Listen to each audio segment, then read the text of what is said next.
Sorry, bro. Bienvenido a nuestro podcast. Soy Jack. Estoy con mis compas. Introduce yourself. Je m'appelle Kylian Batty. Здравствуйте, меня зовут Cody. Oui, Okay. très bien, oui.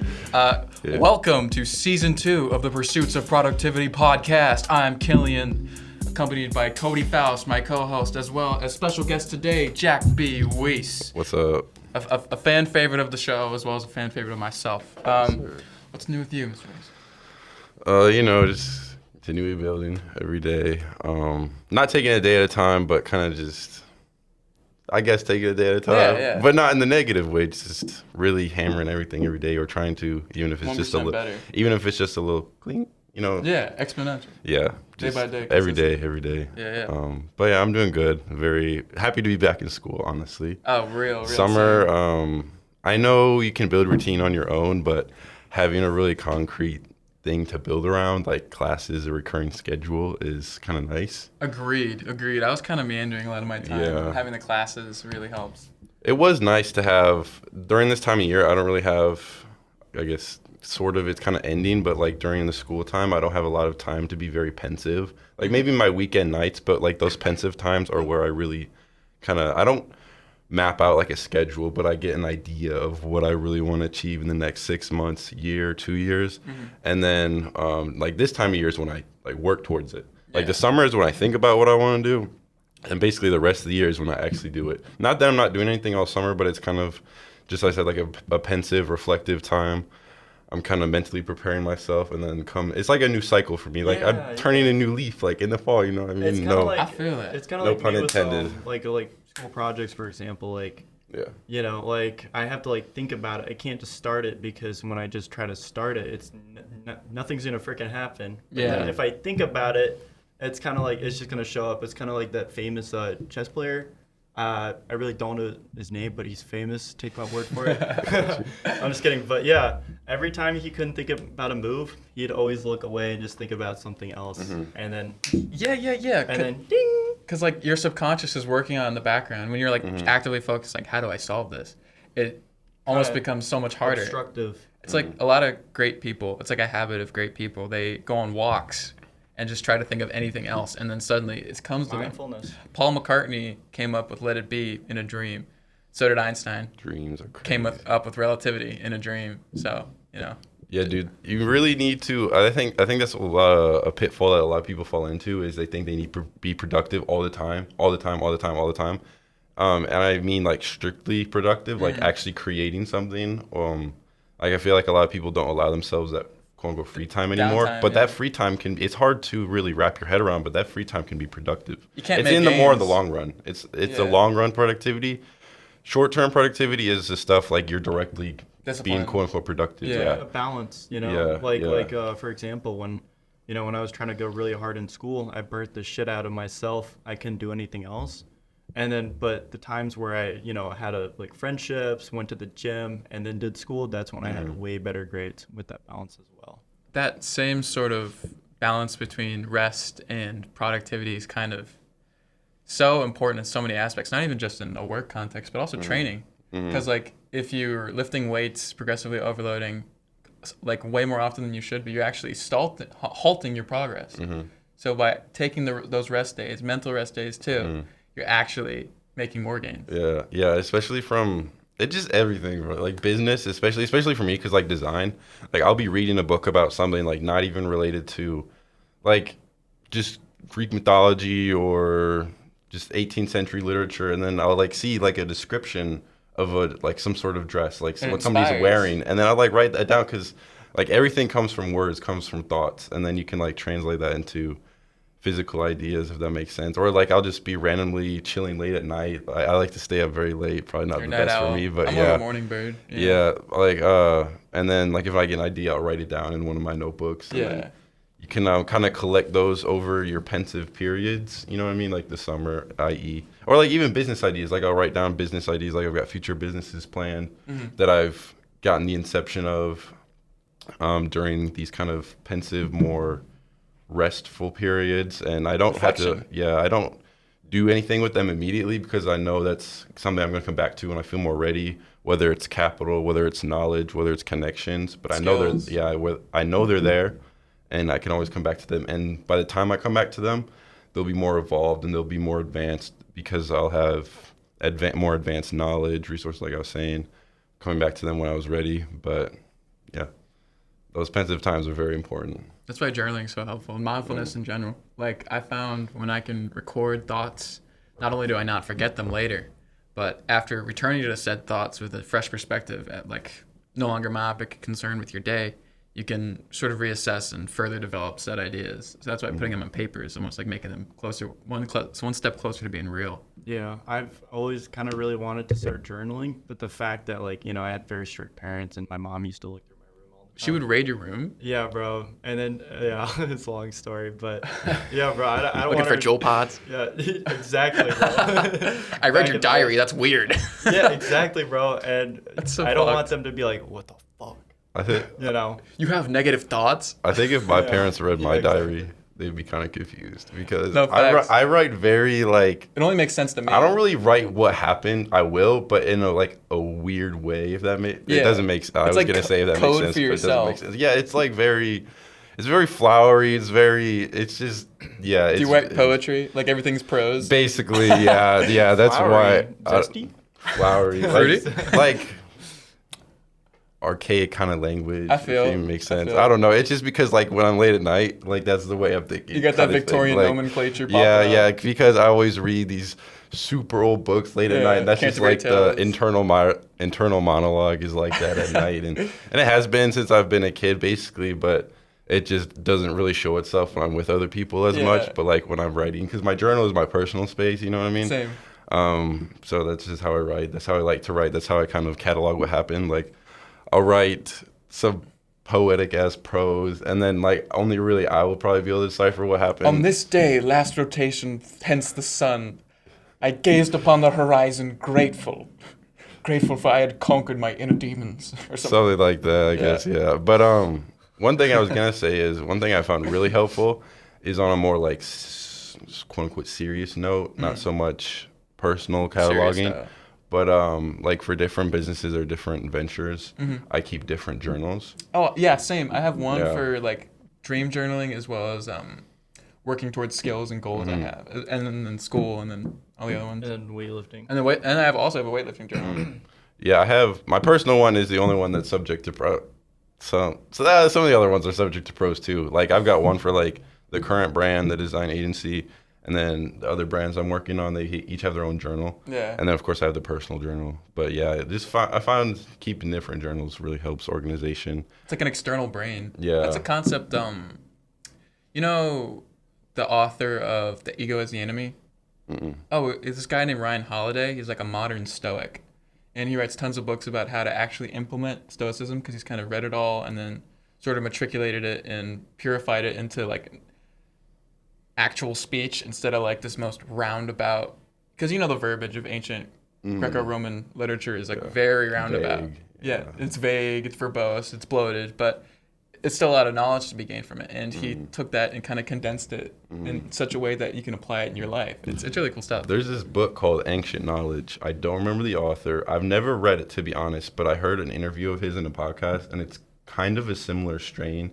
It's about disseminating knowledge from ancient, basically cultures and societies, and beyond Greco-Roman, just really how wisdom has evolved and Yeah. how wisdom from the past is still very applicable today. And that's why I love reading such old books, because there's just so much wisdom. Like I read the Odyssey, I read That one's hard. That's a hard read. 1,001 Nights, which is Arabian Nights, and I need to read that. yeah, You know- it's very good. You know And what has some like crazy life advice, like in terms of books? The Bible. Just kidding. Exactly, bro. You're gonna say the I mean, Bible? yeah, bro. I Fuck mean, yeah. that acid, like after the whole situation happened and stuff. Oh, yeah. Like you go to like Proverbs and it gives you like some crazy like life advice, and it's just, you know, it sounds corny. The Bible, but it's really not like that. It just You have to it's read really- it from the perspective of the people who wrote it and what they're inspired by. And I think a big problem with a lot of people today is they like do some or try to justify things that are kind of wrong in the name of self-righteousness. And that's like so far away from like the actual teachings of Yeshua, you know, man. Like they call him Jesus. That's not even his name, bro. Mm-hmm. Like it's all just a misinterpretation. And I think if you Yeah. take a step back and try to read it from the conscious, like the state of awareness from which it was written, you would get a lot more out of it because it's more metaphysical. It's more metaphorical. It's not like Do exactly this. he turned into salt because he turned around because he didn't trust God. It's like trust God blindly or you'll go to hell. It's like it's not that simple, you know. People try to make it that way. You have to approach it from. I was reading this book called The Second Coming of Christ by Paramahansa Yogananda, who's like this yogi who came to America in like the early 1900s. He read another book outlining his life called The Autobiography of a Yogi, and he pretty much just talks about how coming from an Eastern tradition and then learning about the Western like theology and Christianity and all that, and how he kind of began to bring them together and kind of incorporate both into his teachings, and how dogmaticism and actual lack of connection with God is what caused a lot of problems from organized religion. Because, you know, organized religion is fucked up in a lot of Yeah, ways. organized. One of my favorite periods of history is probably late Middle Ages to say early 1800s. And Yeah. during that time, you can really see even further back than that is when organized religion really took place, like around probably shortly after the fall of the Romans and whatnot. I guess they had their own organized religion, but particularly in Christianity, you can really see it kind of So it's guiding. solidify Yeah. and starts dictating general thought, and then you can kind of understand like where that leaves us today. You know what I mean? And classicism. Yeah, organized religion it's It's mid, bro. I mean- It's mid. yeah. I mean, I don't know. It's so convoluted, and it's not something I'm super keen or like super knowledgeable in. You know what I mean? But yeah, it's definitely not something I wish to partake in a whole lot, just because it is. Yeah, it's like a veil essentially from The actual all truth. Yeah. Yeah. It's an added layer that you have to go through, basically. So, do you have any like opinions on the whole nature of reality and like creation, like, or are you just trying to steer clear of the subject? To be honest, this is putting me on the spot. I don't know. This is one of the things that I'm like very still in grasp about. I kind of am of the opinion that I don't know. I'd have to think about it more, to be honest. Like agnostic or just I don't even know. I don't know. I'm still figuring that out for myself. It's a journey, man. Yeah, it is a journey. I do definitely believe in some higher power, of course. Who Yeah. doesn't really? But Like how the fuck are we here? Yeah. yeah. Some sort of God figure, absolutely. With each action requires, what is it, like Newton's? Oh, yeah, second- Murphy's law. Yeah. There's a second Something law like of that, motion. second law. Yeah. I was raised Lutheran, so I'd say I'm still basically Lutheran. Yeah. I know that kind of contradicts what I just said, but I do believe in, yeah. I mean, I was Yeah. raised Roman Catholic, but I Yeah. wouldn't say I'm a Roman Catholic. Yeah. Like I have a full grasp of the whole philosophy and the whole teachings and the main takeaways, but I'd say I'm more so into spirituality, man. Yeah. I do like metaphysics, but I can still very much read a religious text and still extract both metaphysical, aid and also just life aid too. Yeah. Because like you guys were saying, there is a lot of that in the Bible, and like even there's a lot of I've even been interested in reading the Quran just because like Thomas Jefferson. Curious. Yeah. Thomas Jefferson had his own copy of that. I was like, wow, that's kind of He's cool. well read. He's Yeah. not dogmatic. Yeah, and just like there was a lot of references to the Quran, of course, because in 1001 Nights, Arabian Nights, and it was just kind of an interesting because that's the first really, I don't want to say intimate view into that sort of religion. That's those sort of beliefs, and it was interesting. And there were some things that were definitely like, What? yeah, like especially with women, I was To like, each their own, but damn. yeah, like there were some Like, things, fuck, dude. but I mean, that was written, and it was probably not.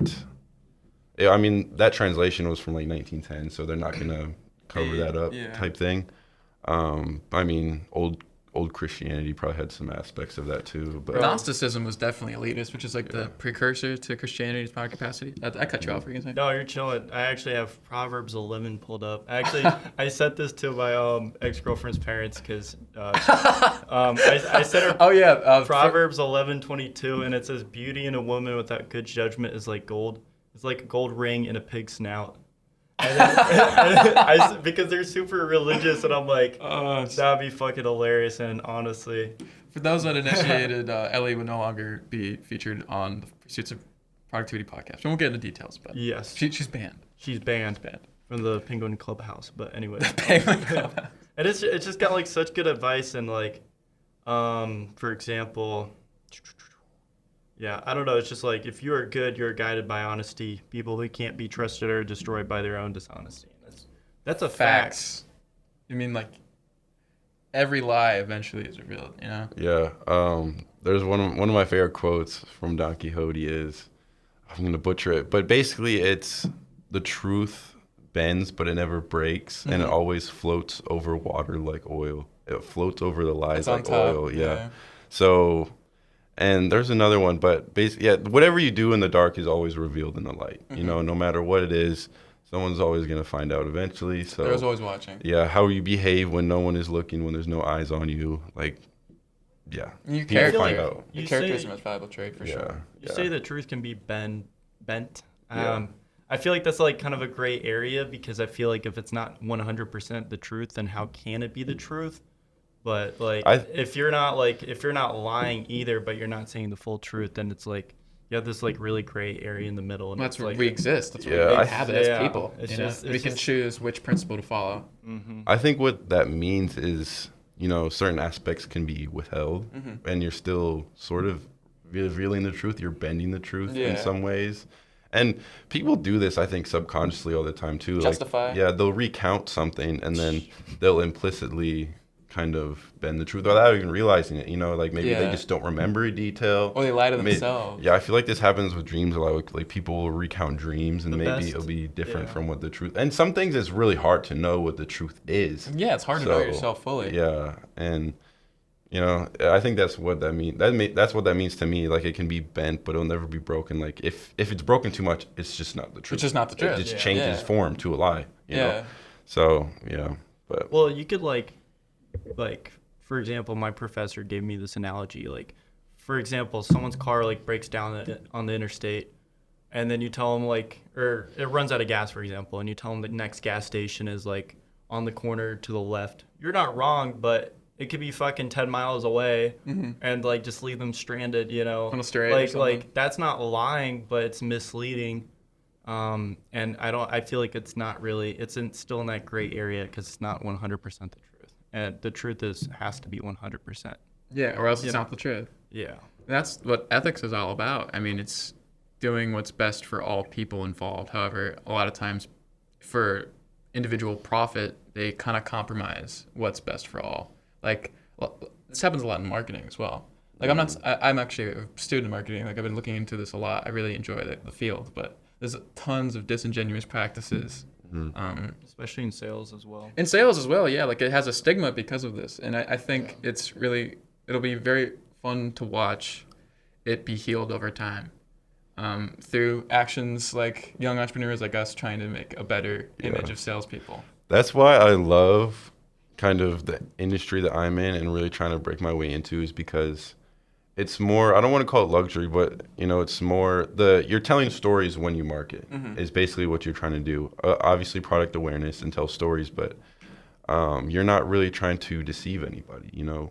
I mean, you can tell a story and deceive somebody if the story is false, but if the story is authentic to your brand. But isn't all fiction false? Yeah, I mean, it's crazy. Brands will actually make up stories straight up. Yeah. Like one of the examples in one of my books of fashion, like it's like a textbook basically about fashion marketing, but I think it was like in the late 90s, Abercrombie like launched a sub brand, and they straight up fabricated the whole backstory.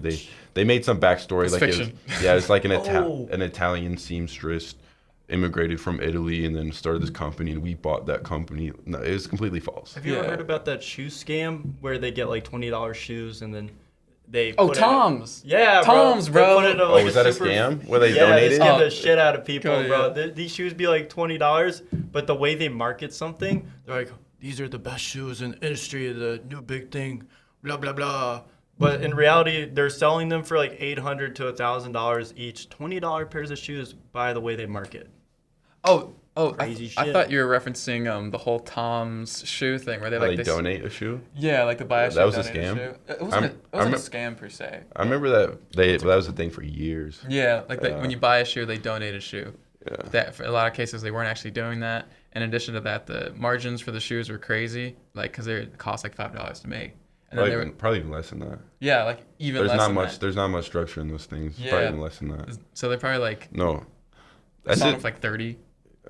Yeah, Yeah, it says- 20 to 30, I think. Yes, their margins are nuts. Payless opens fake luxury shoe store as a prank. Oh yeah, I've heard about Yeah. that. It's just a kind of a testament to the power of marketing and how through people's perception you can twist and change the truth. Twisting. Yeah, twisting. That's all I did this summer, dude. and make it seem so much more valuable than it is. They call it Paylessi. They said it was like an Italianized brand. Did you see that? It was like a whole ad they did. Like, oh, a quality of Payless is so nice that just by marketing it differently and upping the prices, we can actually demand said prices. Well, why would someone like buy something like, for example, I sold pest control the whole summer.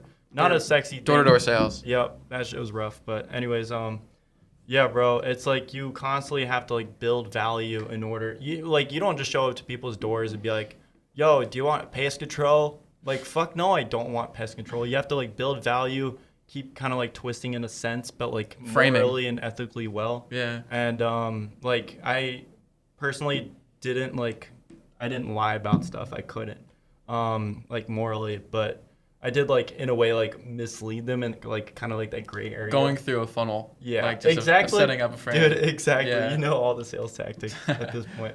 But yeah, you kind of have to like funnel them down, and then once they find that value in the product or service, and they're like, yeah, let's do it.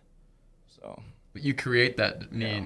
You create that desire. I could only disclose so much stuff because I don't want to get sued. proprietary information. Yeah. Yeah, I feel like there's a big difference, and it really depends on what kind of product you're selling. And I'm glad to be in clothing because I'm selling it like if there's like a utility product, like you're selling a utility product, like something they can really need. Oh yeah. And then I'm kind of in more of, I don't want to call it luxury, but wants. Let's say needs and wants. Well, a lot of these people didn't need it. Yeah. 'Cause Well, you have to convince them it's to more. I buy. feel like it'd be more in the land of needs. Yeah. Kind of type. I guess people need clothes too, but a lot of these people Yeah. didn't need it. Yeah. Like they were fine, but it's for them. It's more preemptive. It's Yeah. preemptive. preventative as well. Yeah. So, yeah. but yeah, I'm sorry. But You should be. Just kidding. yeah, 'cause like I feel like fashion and more that kind of stuff is life's fineries, quote unquote. And like you're also kind of selling assurance too, like Yeah. exactly? Yeah, you're basically selling assurance, like you're never gonna have this problem. So I guess it's kind of like in the middle. I feel like. I mean, you will have a clothes are too. problem, but yeah. we have the solution for free. Mm. That's like if they had any issues, we'll come out free as many times as they want. But the thing is, like, people don't do that. Like, I've talked to previous customers that are like, yeah, we still have ants in the kitchen. God damn it, y'all fucking suck. Did you guys call us? No. Crazy. But yeah, it's kind of like that, you know. Mm-hmm. Yeah, because depending on what field you're in, you're really gonna have to follow different tactics, which is definitely interesting. Dude, sales is like when I did it this summer, it kind of like opened my mind and like crazy like psychological like, you know, skills behind it. And, you know, I've been using these every day as well, like in my It's so day-to-day life. applicable. It's It so is, applicable. bro, and it like makes life so much better. But at the same time, is that unethical? Like applying these almost deceitful application of various psychology techniques, like anchoring, like saying an arbitrary price and then having them narrow down till they get to the actual price that you wanted from the get-go. But if you were to say the actual price of what it's worth, they would probably try to haggle that down initially. So by creating a higher perceived value, that's disingenuous because you don't actually want that price. You just want them to get to the price. that Well, you for want. me, Yeah, it depends on your pricing structure. For me, Yeah, I what you're always selling exactly. I always price people to where they can afford it because I'm not gonna like the lowest base price I could sell was like $69 initial, $69 a month for like 18 months, depending on the package. But yeah, if I saw like a very nice lady and like, you know, all of her 3 dogs have like she spent thousands like trying to get them cured or whatever. I'm not gonna be like, just 300 initial, 99 a month. Just yeah. Oh, so you know, had like- complete and utter flexibility for. Yeah, of course. I mean, I had minimums, but I'm Yeah. like, if some guy's kind of like an asshole, of course I'm gonna price him higher. It's Yeah.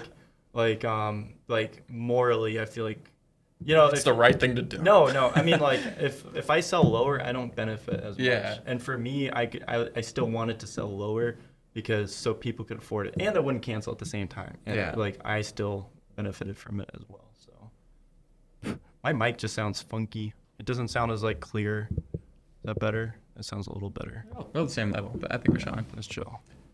But yeah, dude. Just sales is just so crazy, and like, I don't know how to describe it. And like the fact that like so many people I talked to, and like some of the life advice they gave me. One life, like this, even remember his name. I can't remember names for like to save my life usually. His name's Jeff Jarvis, and yeah, I was like, my iPad, I was like, it had a crappy like case on it. I'm like, yeah, my grandma gave it to me. He's like, no, she didn't give it to you. She didn't just give it to you. She gave it to you because she thought you were gonna do good with it. And I was like, that really stuck with me, Yeah, I figure. It's just so many relationship advice. Well, I mean, Oh, was that the old man you were friends with when you were younger? Or remember you like were friends with a 90-year-old? oh yeah, like 80 Yeah. some year old. Yeah. No. This was over the job. Oh, So, gotcha. yeah. But yeah, I did have a yeah, that was like nice. That was nice. But yeah. It was good. I had good memories with them. It's just like I was young. He wasn't creepy at all. Like I could read people. He didn't And, touch you. like I come over, mow the lawn for Those are him. dangerous words. Pedophile. No, bro. I guess say I'd, like- dangerous words. I was friends with an old man when I was younger. No, bro. It's not like that, bro. Yeah, I got It's you. actually a really sad story. But yeah, I'd like mow the lawn, come over, mow the lawn. We'd like sit outside, have some ginger snaps and some root beer and just talk about his life, his past, and I did that like every weekend. And his wife died. He was an alone man. Oh. And then one night after I found out it was in the same month. I found out my biological parents died, and then my dog died, and then I was walking my other dogs, and then I walked past his house. I saw ambulances, cops, and everything, and I just started bawling my eyes Oh, it's been a out. rough night. Yeah, bro. It Jesus. was a hard time. But yeah, bro, it's just crazy. I'm kind of like veering off and It's terms pertinent. of Everything's topic. pertinent. Yeah. It's just like the memory behind it, and It stuck with you. heartwarming, bittersweet.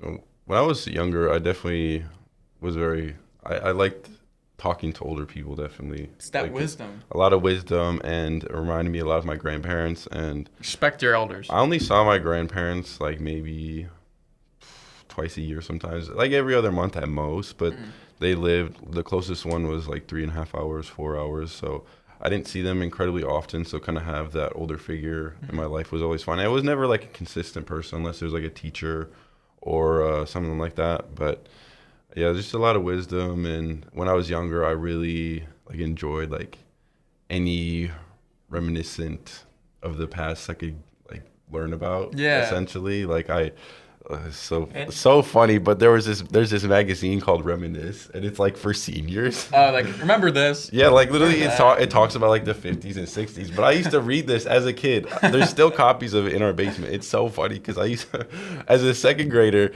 I used to read these magazines about the 50s and 60s. They were literally meant for old people who are in Yeah. like nursing homes and stuff. But I would read them.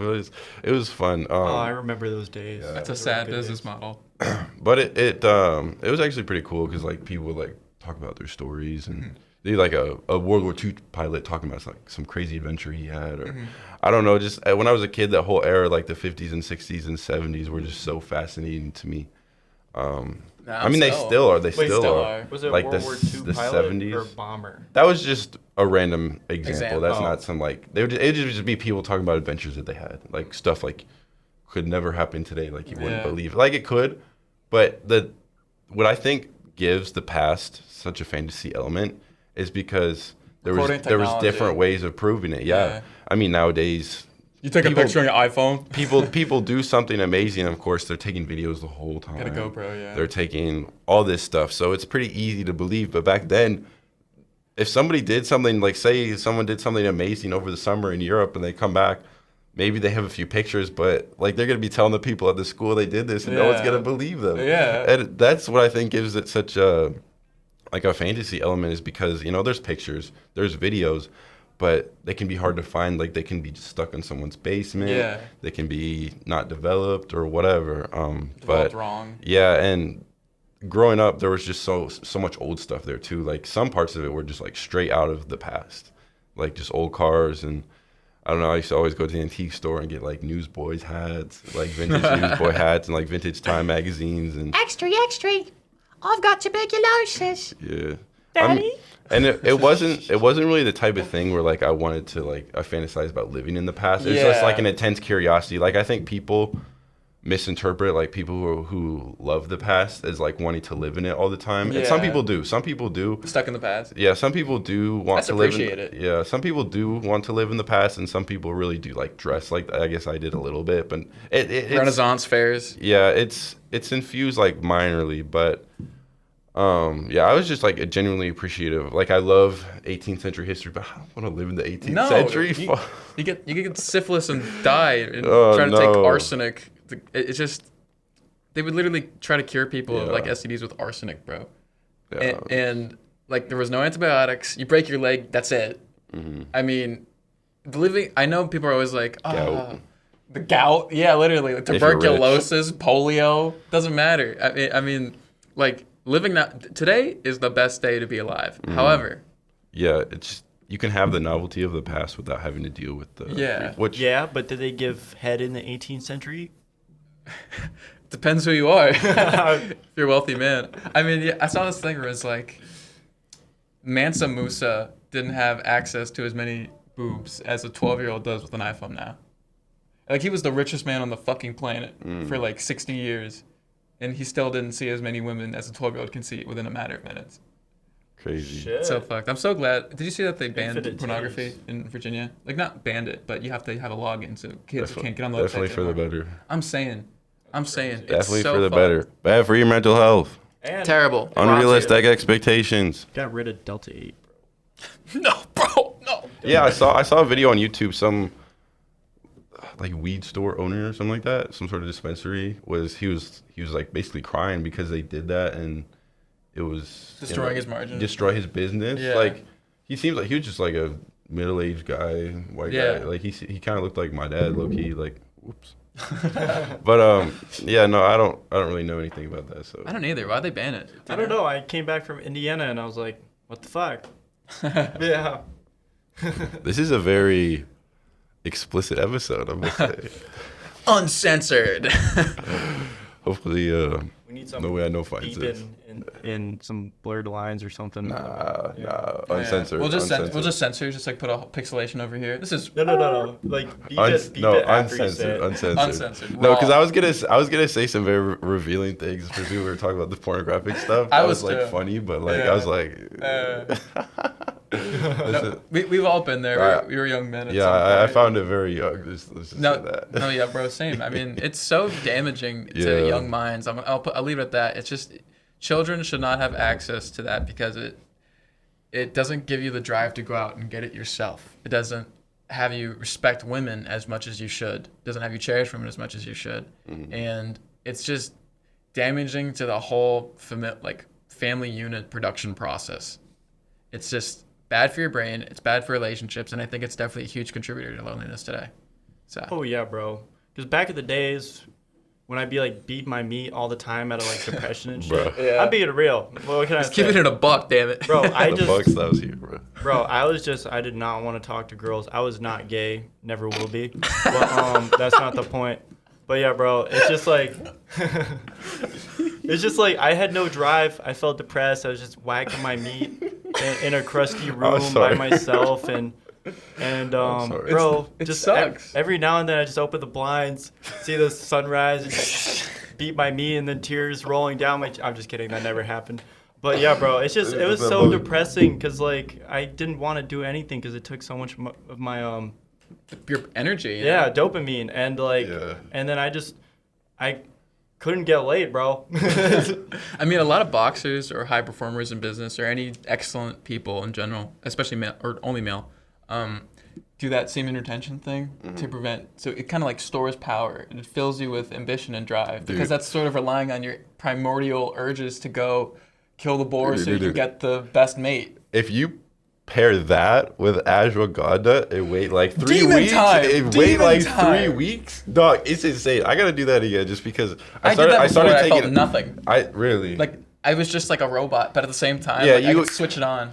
you're a robot for like the first month, but afterwards it's just like, what can I do now? Like Yeah. not even just sexually, just like in life, you know, like As a whole. let's live, let's do something, let's go talk to people, let's You're channeling that yeah, ambition. and it's not doing it from a point of view like, oh, I gotta do like I gotta get something. Like that's not your motive. Your motive is You go what beyond can that I, desire. I feel like it taps into your kind of masculine energy and Your your masculine creative- side. yeah, It's your like creative energy. to me, like masculine energy means creating. It means action. Like not Taking action, not necessarily ambition, creating, but discipline. just yeah, ambition, action type thing. It's channeling creative energy, just kind of Yeah. all over the place, into a constructive form. It like reaches into your like masculine side and like kind of pulls it out and says, "All right, Reaches let's into go." your nutsack and just.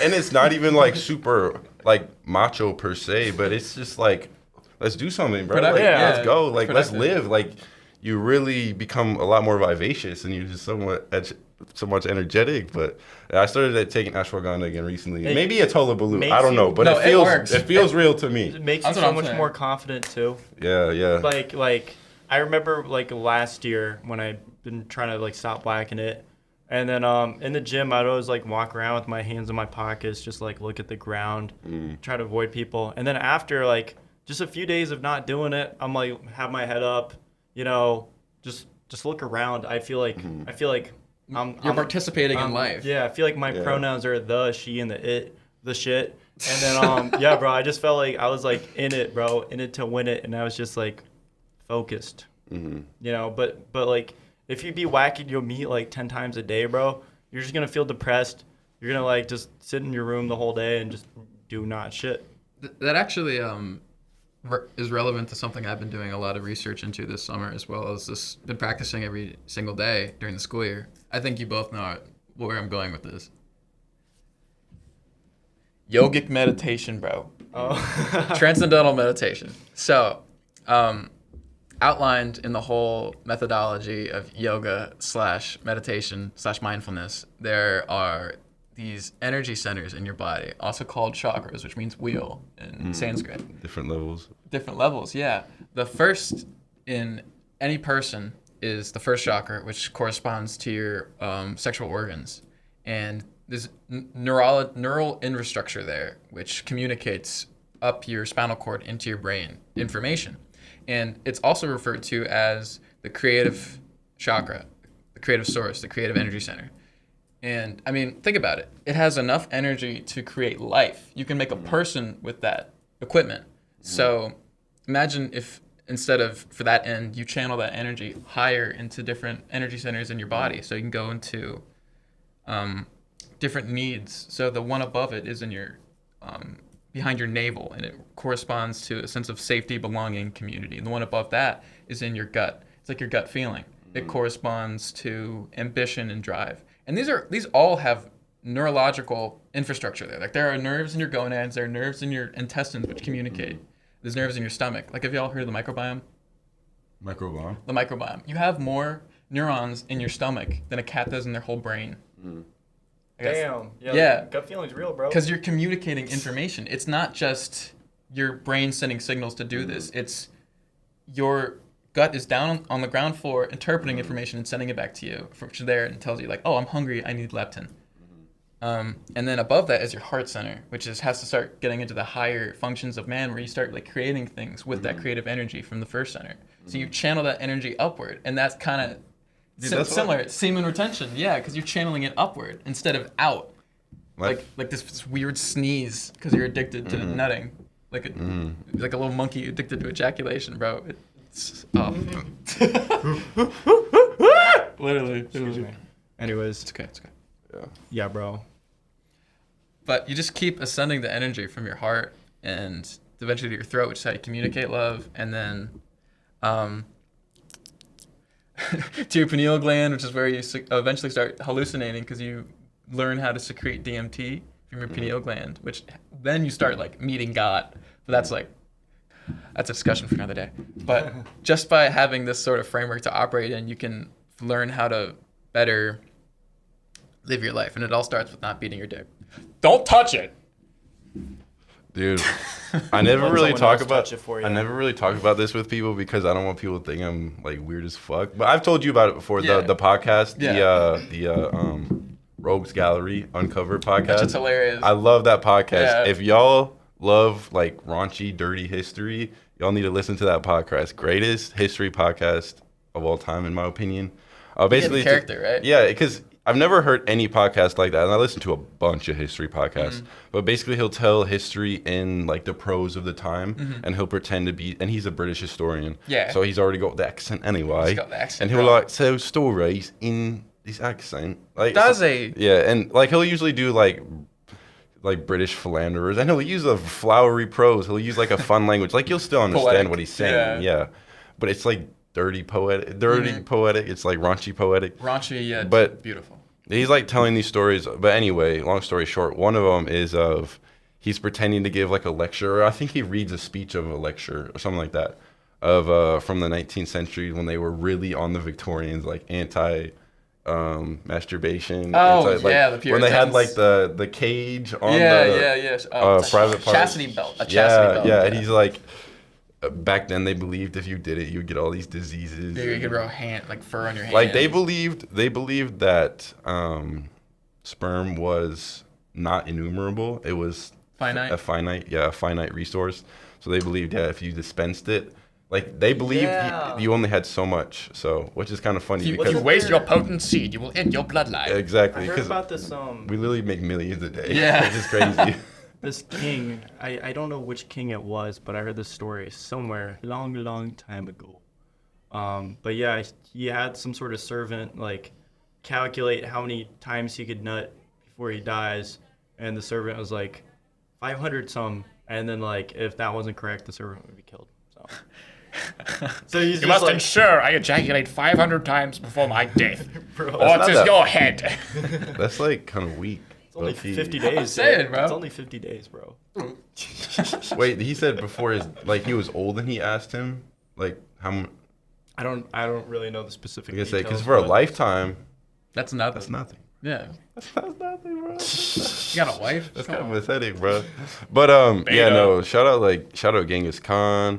Real. Shout out Benjamin Franklin. Benjamin Franklin, he had like 40 kids. Team they up. don't talk about it, No. but Benjamin Franklin had like 12 mistresses. Yeah. Benjamin Franklin. This is why I love learning about dirty history because you really learn like a don't lot. say this. You really learn a lot about like people who are usually like a lot of the times infrastructures that are telling history are like the state institutions Mm-hmm. or museums sponsored with state institutions. So when you kind of learn from these other people who, they're still accessing primary resources. clean. Yeah. They clean it up. They clean it up to really give you a pristine image. I mean, if you get a change of,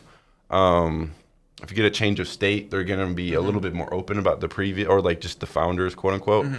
But what I love about, because Benjamin Franklin, he was a dog. He was a dog, bro. He would send letters and he gave quote unquote advice to younger men, talking about how they should go after older women because they're more experienced in the sack. Is basically what he said Yeah, in the yeah. bedroom, and They're far more proficient. He basically said they might be a little bit dusty, but they're a lot more experienced. He was like, it was raunchy. It was Yeah. raunchy. Yeah. But it was funny because it's like You don't expect that. Benjamin Franklin. I remember seeing him on Currency, bro. what was that show? History Kids. You remember that? It took place during the Revolutionary War.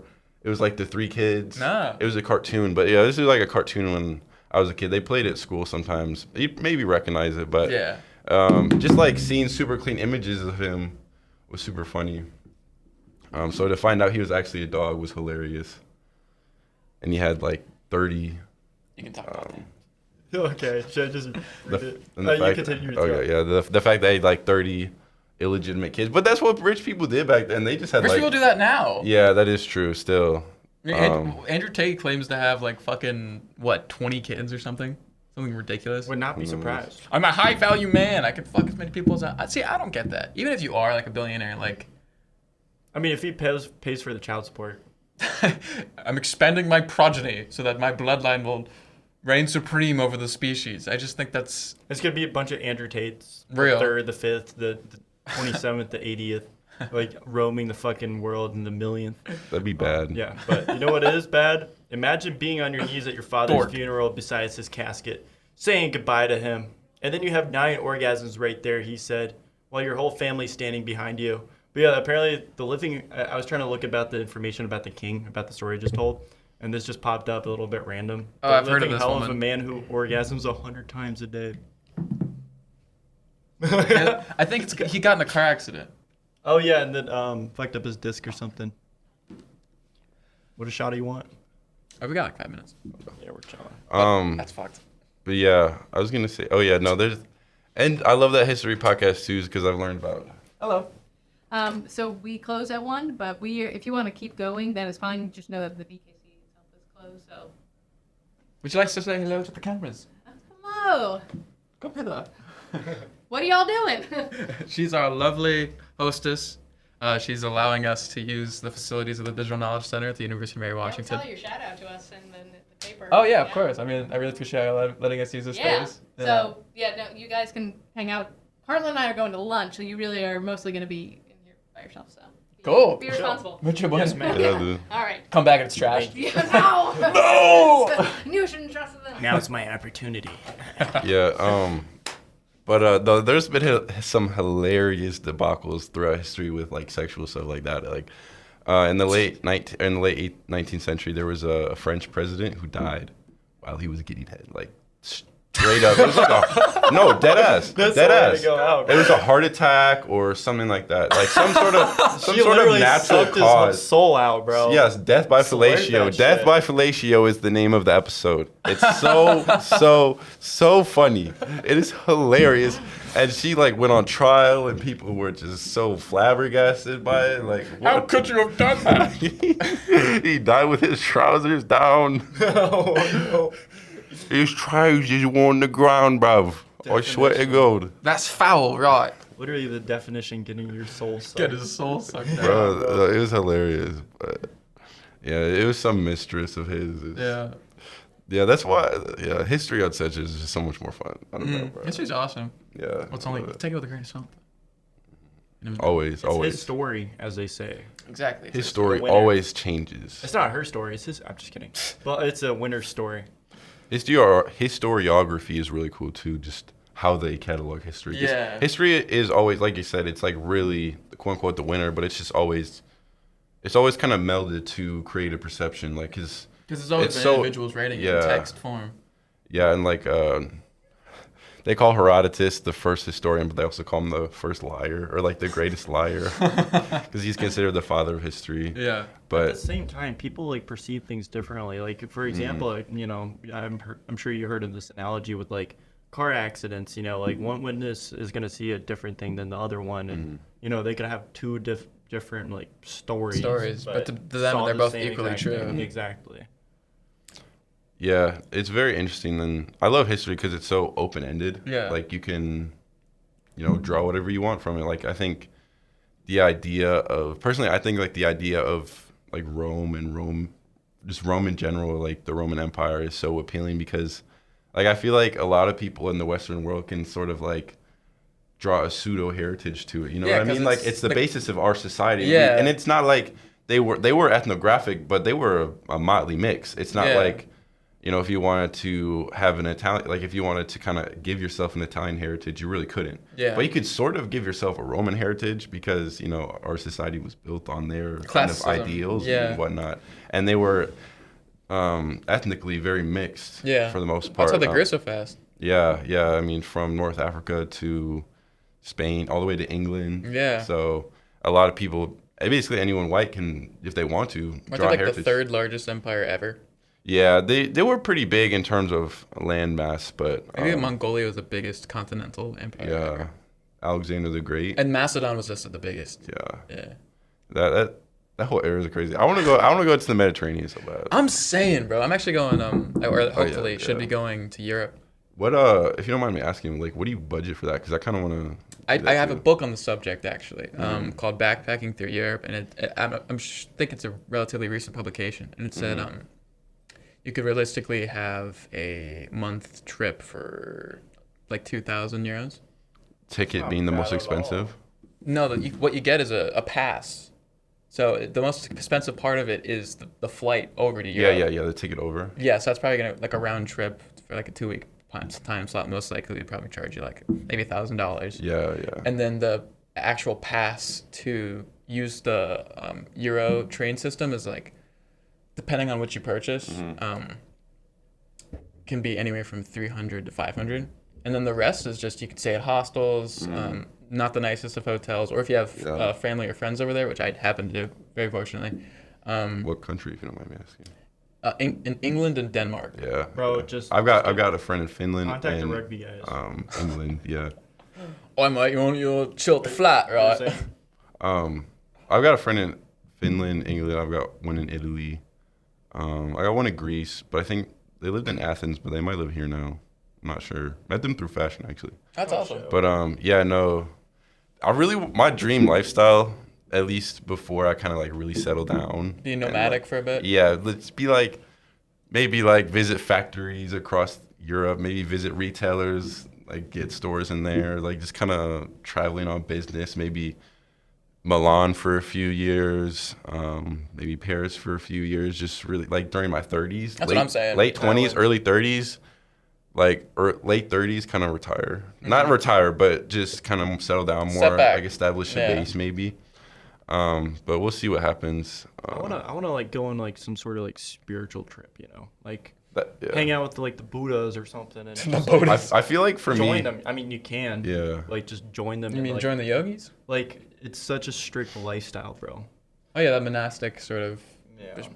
But it's very Meditate. disciplined. That's Europe, what I like. Europe for me is incredibly spiritual visit. Like basically anywhere I go, that's It's like the oldest place in history. yeah. It's just it's a lot to get into, but just the way I was raised, there's a lot of, and I just feel like in the American spirit in general, there's a lot of old lineage just from Europe, Borrowing. just ideas, aesthetic ideas. Like aesthetic ideas to me are very important to me as an individual, just because you know that's the field I'm in, and that's how I express myself. Usually is through creation or sometimes through curation too, just finding things. Yeah, like DJs have yeah. a job because they have good music taste. Yeah, and a lot of my kind of aesthetic aspirations, even from when I was a kid, like I loved American history too. Don't get me wrong. Oh yeah. But the eyes were always cast on To Europe. you know Europe, England, and France most specifically.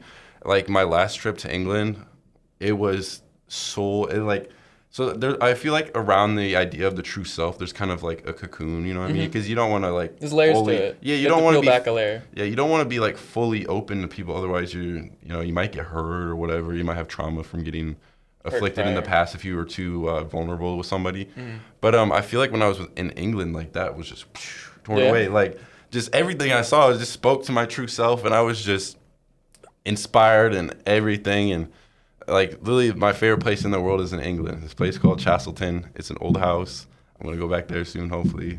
But yeah, no, it was almost spiritual in the way, like not directly spiritual, like it wasn't like okay, now we're gonna meditate, but it was almost like meditation, almost just like through aesthetics, having my soul open, if that makes sense at all. Gotcha. Yeah, and just really, I just really felt at home there, if that makes sense. Like it just really, Like the vibe. yeah, Good yeah, vibes. just really, and It spoke to you. yeah, the people helped too, of course. But it was just so amazing because it's like being in this place I've read about since I was a kid, and not specifically that place, but just In general. adventures of like when I was younger. I loved medieval history. I still do.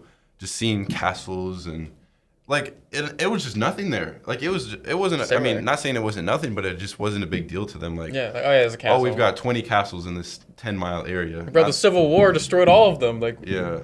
all the construction here is new. Just see a building that's 600 years old is just insane. Unless you go to like London, or obviously they have newer buildings, but they look very old. So Yeah. it's literally like being in the story, and it was just so fun. Yeah.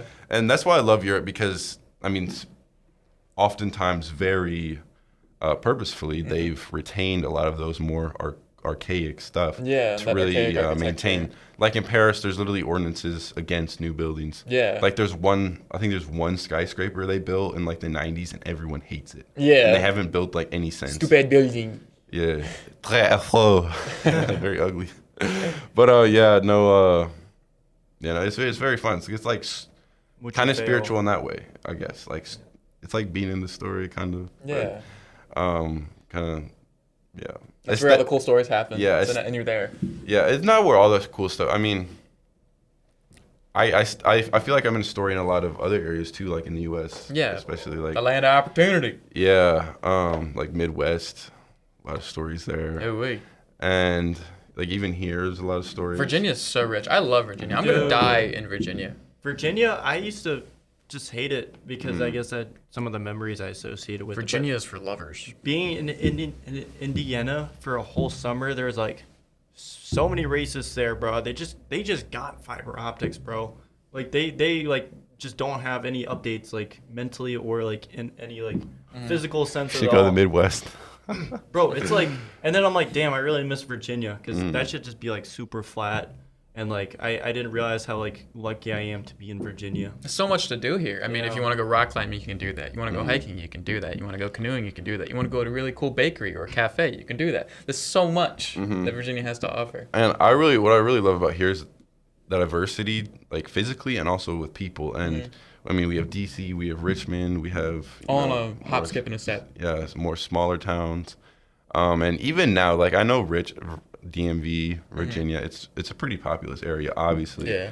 But like compared to like say New York, obviously it's not. But it's like it sounds weird to say, but like I'm just growing up in Iowa and growing up in such a rural area. Even now, like when I go to DC, I'm like so wide-eyed. The just big because, city. Just because, like, yeah, I've lived in Virginia for a total of it was been interspersed between different periods, but probably like 5 years now. I've been here all my life. Yeah. So, but I'm still kind of like even now, like I don't know, it's just still kind of like It's cool. yeah, it's still kind of still processing like the fact that I can go to someplace in DC and somebody will ask me if I'm from Sweden and then they'll be like, "Oh, I'm from Sweden." They'll say like, "I'm from Sweden," or just Yeah. there'll be like Swedes in some sort of place. It'll be I don't know, just people from all over the world, different perspectives, and that's just something I never had growing up. So I'm still like, Adjusting. obviously I am still like in the moment, like that's cool, you're from England or whatever.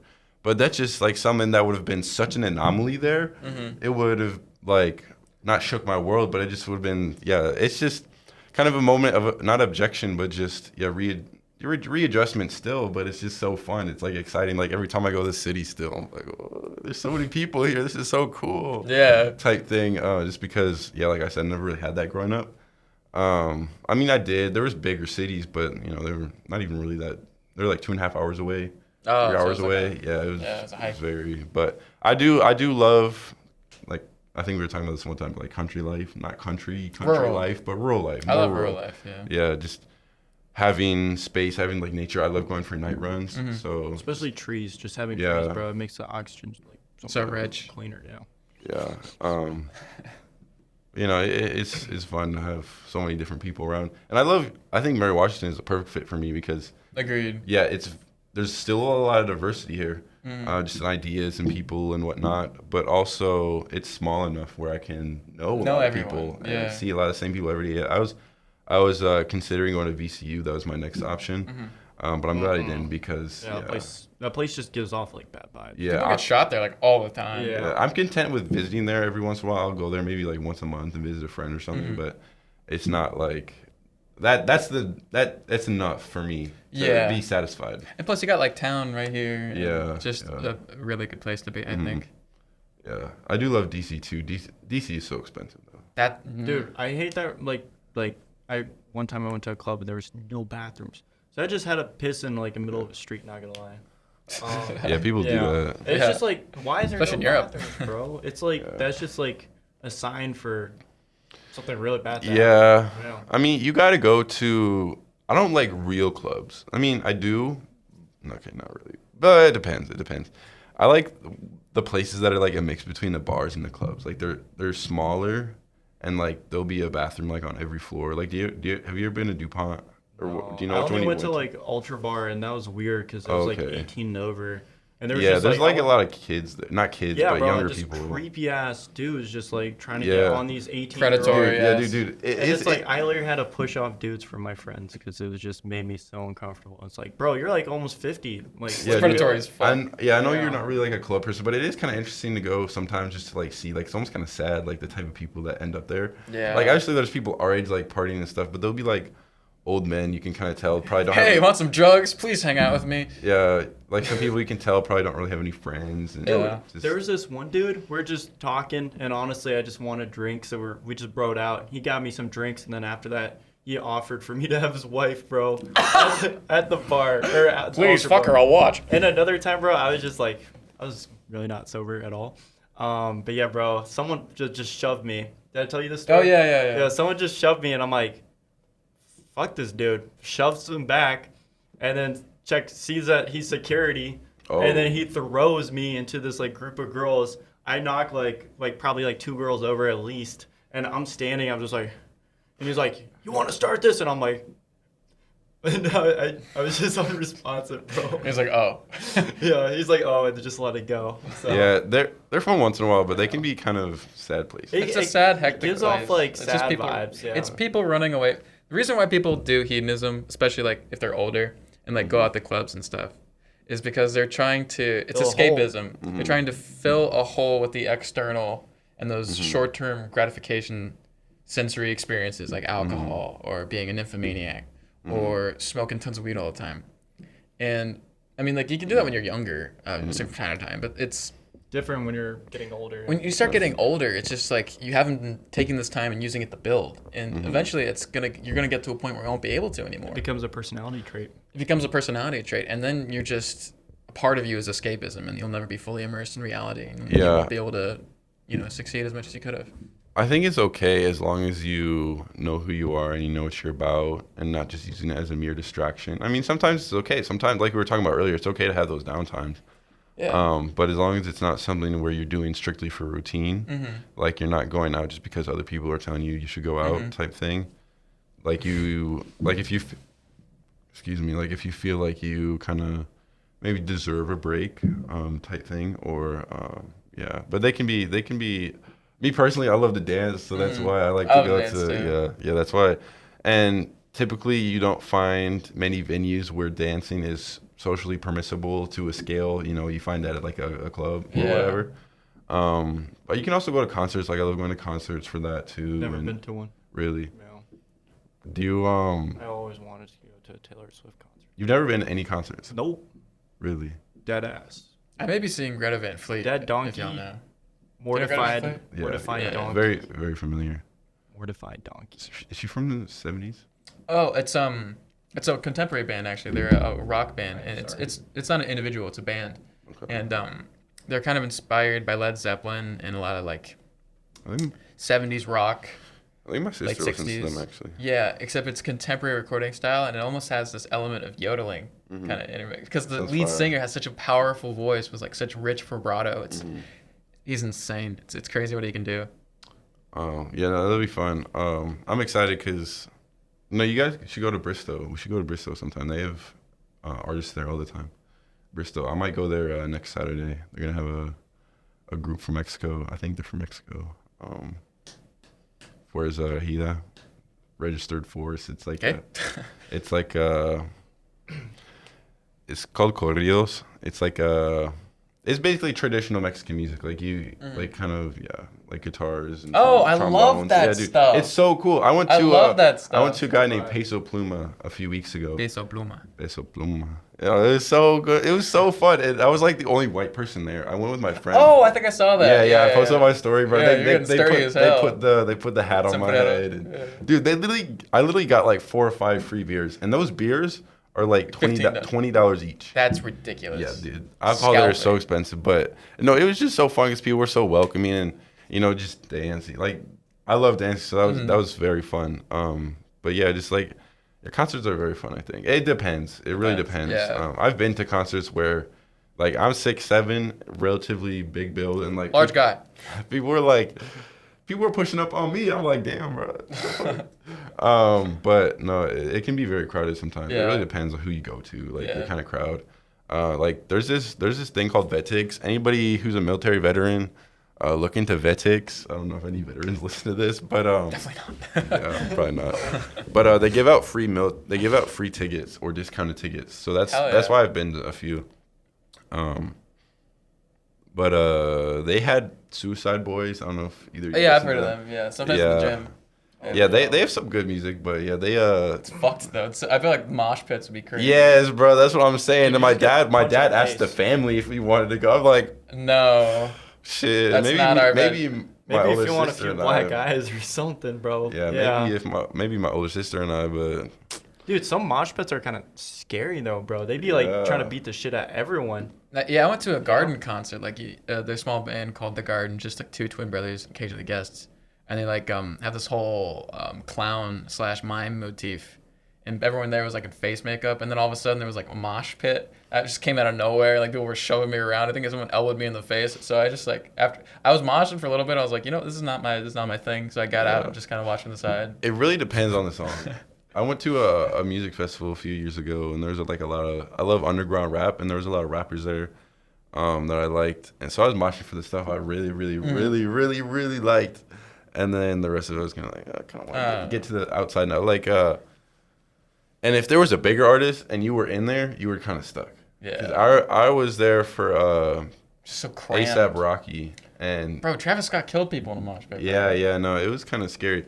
Uzi was crazy. Oh, you saw Uzi? Yeah, it was fun because I was like further away, so I could enjoy it, but still have kind of my space. Like we were just laying on Were you blankets. on the ground? Yeah, we were on blankets, so Oh, we had our cool. space. Like Oh. we were just chilling. I Right. mean, we weren't close up, but they have screens and Yeah, whatnot. yeah. So I almost prefer being further back. That's what I'm saying. Like at the Peso Pluma concert, we were in the yard. Like we were in Mm-hmm. the cheap area. We were in the poor area. Yeah. But it was still fun because I like the yard. yeah, we actually had room to dance and move around. Whereas if we had been, they had seats in the front. They had like, I don't know, maybe 200 feet of seats. So yeah, we wouldn't have been able to move. And I was there in mid-August for 50 Cent. And they yeah, we got free tickets for 50 Cent That's sick. from this Vetix thing. Yeah, they actually you can give them to family members, but you can also give them to like friends too. Oh, so I cool. should see like sometime we could all go to one together. That'd be fun. I'll join the mosh. But it's just like a movie theater seat essentially. Yeah. Like an old style movie theater seat, not these fancy recliners, but so you don't really have much room to like move around and I've got stuff. you, I got you. Not that you're really doing that at 50 Cent, but I can just run around, just Little teenage, like just AT, just like roll around with your arms out, yeah, chucking people over, 8th graders. yeah. All right, well, I think this is a logical stopping point. Or else we will be talking for hours, that's because we're fun. just so brimful of things that we want to say. very very Informal, raunchy episode. raunchy, informal, fun. So what we talked about Magnificent. God, we talked about religion, we talked about Whacking sex the and meat. porn, and Uncovered, weed. uncensored. raw. It's a bit dirty, isn't it? Right, You got a right, sort of British accent. It's Cody. Let's hear yours. right. It's I can't do Cody, it. raunchy. you got to. You've got to try at least, right? What I can do, I can get my 12 gauge, shoot some fish, put them back in my pickup truck, eat that damn fish. Rule- and I'll sit tell you back. what. I'll tell you what. I got my buckshot and I'm happy. I'll tell you, I smoke a cigar. Oh shit! Take some Prilosec for my heartburn. Yeah. Y'all want to Take a know sip the of that rules? bush. Y'all want to know the rules of dating my daughter? Don't. You don't, boy. Ski! Let me tell you what, brother. I'll tell you what. You coming to my house? You don't take your shoes off. That's rude. Then you try to take out my daughter. I'll be damned if you go out looking like that. She's with her. mine. I'll give She's you your payment. mine for me only. I'll give your pavement princess truck a new paint job, boy, with my 12 gauge shotgun, boy. I'll paint your car red. I'll tell you what. Okay, I know we're ending, but I gotta tell you about this. There's this YouTuber. I don't really like prank YouTubers. yeah. They're like they're very cliche. Lowbrow. Cringe. Yeah, they're very cliche for the most part. Lowbrow. And clearly fake. But there is this one guy I like. I can't remember his name, but he. I mean, I don't really like him. He's got some weird views, but like his pranks are funny. Mm-hmm. He has like different characters. He's a really good actor actually. but he'll like put on different costumes basically, and one of them is like a country. I don't want to say country bumpkin, but just like some sort of Like a hick. like an archetypal redneck, like Yeah. somebody out of Trailer Park Boys kind of. That's one of my favorite shows of all time. But I think I might know who you're talking about. it's like yeah, but he'll just do crazy crazy stuff. And then one of his other characters is he like pretends to be like a white guy. Can I see your phone real quick? Yes. Open it up. I just want to confirm that this is the guy I'm talking about. I think it's like Cassidy something. Oh, Cassidy.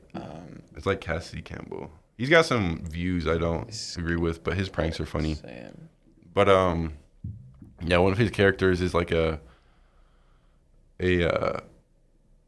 white guy from the hood, essentially. Like he That's how you get basically makes fun of like people that try to like steal culture, and like I watched a video the other day. He pulled up to a Honda dealership trying to trade in his 1987 Honda Civic, and then it started flaming. Like it literally sounded like a lawnmower, and then it started smoking. Like they put when- in some pyrotechnics. yeah, it started. No, it was real. It was real. And then he had to get it towed.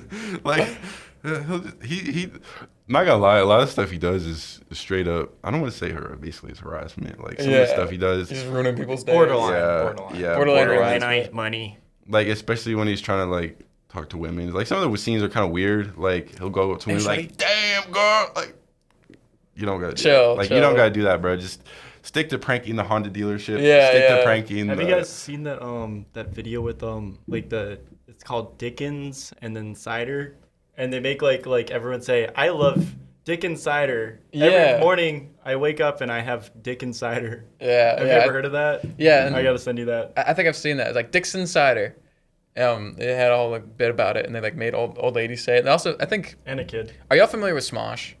Yeah, like when I was younger. They made a video about it too, where they had like a song. I'm in love with the Dixon when Cider. I was like 12. Yeah, yeah. Something Smosh like that. used That's to when be they my started. jam. Yeah. I went back and watched them. I was like, bro. Here. You know, in 1861, the Dickens Beverage Company has been producing some of the best wines we have grown to love, including This is real? Chardonnays and sparkling wines. Hey, Frederick von Dickens has now introduced a brand new cider that's been around for years, but is gradually making an impact on the global market. And it started right here on the Gold Wait a Coast. Dickens is slowly winning the Nope. taste. I gotta find the video, bro. There's nothing better than waking up to good old Dickens cider. My girlfriend loves Dickens ciders. My sister came to stay with us for a month, and my husband couldn't go a day without the Dickens cider. My girlfriend loves a Dickens cider. My mom loves a Dickens cider. Okay, that's just bad. That's just. Anyways, Humor is interesting. It is. History of humor. Yeah.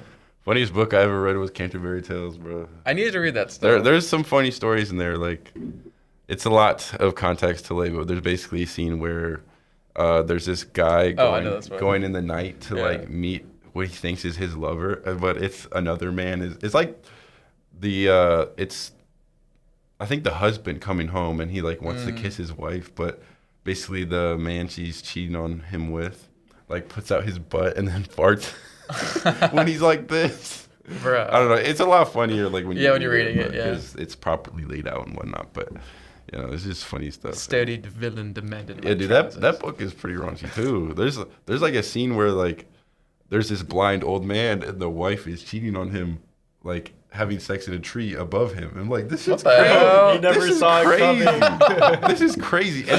And then he suddenly regains sight, and then he sees that. I'm like, yo, what is this? I thought this was gonna be like some super pompous. God Yeah. was like, what the Like- fuck is going on? See now. Like In the tree, bro. You're kidding. In the tree, that's foul. like what ape shit. the Victorians are kind of the people who cleaned up history and kind of projected backwards like their morals, like maybe not you guys personally, but I kind of perceived like maybe medieval ages and even older to be kind of pretty rigid. Yeah. Like they I don't know, we're not taught Restricted but and backward. like you only like nobody had sex until marriage, like everybody did that type thing. No. But no, it's very raunchy, bro. Folks are wildin'. Yeah, but it's funny. Right. I think this is an actual logical stopping point. I've real. enjoyed to have both of you on, and you will be on henceforth again On where? on the Pursuits of Productivity podcast. Damn right.